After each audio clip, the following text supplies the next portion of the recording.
Okay, so this film is amazing. I mean, wow, seriously, finally, someone has done it. Someone has made a film which truly represents ancient Egypt. Someone has had the guts, the courage to finally tell the stories of ancient Egypt as they truly were. I bet you didn't know that Set, Horus and Ra were actually Scottish, Danish and Australian, because I certainly didn't. I bet you didn't know that the Transformers and the Mighty Morphin Power Rangers were actually period dramas inspired by and based upon the real-life, accurate, strangely PS2 looking world of the European and Antipodean ancient Egyptian gods. A world in which Set takes over as tyrannical king, while his father shoots at a teethy cloud with a mystical laser staff, and his nephew finds himself while being followed by a lovesick parkour thief. Why isn't the truth being taught in our schools? Our kids are being lied to, as far as I'm concerned. This is a conspiracy, and I won't stand for it anymore. So yeah, this film represents ancient Egypt, the stories, the legends, the mythos, the beliefs, about as well as Joseph Fritzl represents good parenting. How did this get put together? At what point did they decide to try and achieve what I thought was impossible and make a film more ridiculous than fucking Furious 7? Bear in mind, I'm not joking about Ra's role in this film. Geoffrey Rush spends this film shooting at a cloud with teeth, armed with a magical, mystical laser staff thing. Really? That's the quality of writing we're dealing with here. If you wanted completely nonsensical random bullshit, hire me. I could have knocked that up for 10 quid in a pizza. The other thing I'd like to know is, what the hell was the casting process for this film? You've got a weird mix of well-known names and genuine acting talent, although you wouldn't know it by this film. You've got Gerard Butler and Jamie Lannister. He'll always be Jamie Lannister now, as far as I'm concerned, alongside Geoffrey Rush and Rufus Sewell, although I'm not actually sure Geoffrey Rush is in this film. I know the backgrounds and basically everything else are CGI.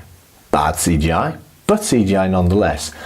But Geoffrey Rush himself looks like he is CGI, much in the way that Jeff Bridges in Tron 2 was CGI, only even worse, which is saying something given there's a lot of time between those two films.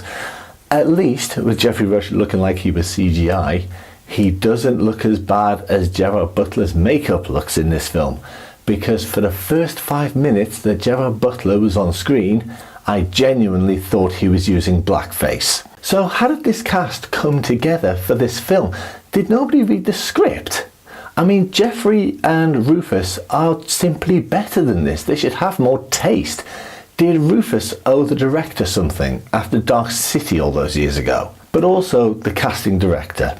Did no one take them to one side at any point and point out the fact that having basically all your main male leads in a film about the ancient Egyptian gods, set, surprisingly enough, in ancient Egypt, be really, really obviously white men from Europe and Australia, might just stick out a little bit, in the same way that Vin Diesel would stick out in a Best Actor shortlist, or Donald Trump would stick out in a serious political debate. Hang on. The other thing I'll tackle while complaining is the fact that in the first 2 minutes of the film, it's set up that the gods live among mortal men, they bleed gold, and they are all 10 to 15 feet tall. So what does this lead to? Lots of really awkward forced perspective shots. Fucking yippee. That's just what the film needed, that is. Not only do all the gods look bloody horrible when they're in their magic, godly animal space armor stuff, especially when they haven't got their helmets on, because you can see the CGI joins, because again, they're bloody horribly obvious. But every time a god interacts with a human, which for Horus is a lot, they honestly range from about 2 feet taller to about 6 feet taller, depending on how the scene was shot. So, could this be seen as so bad it's good?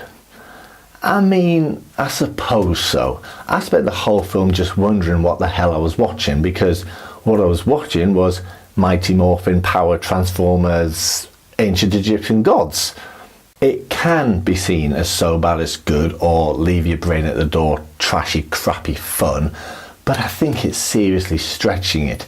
In my general opinion, so bad it's good is actually just shit. There are rare exceptions.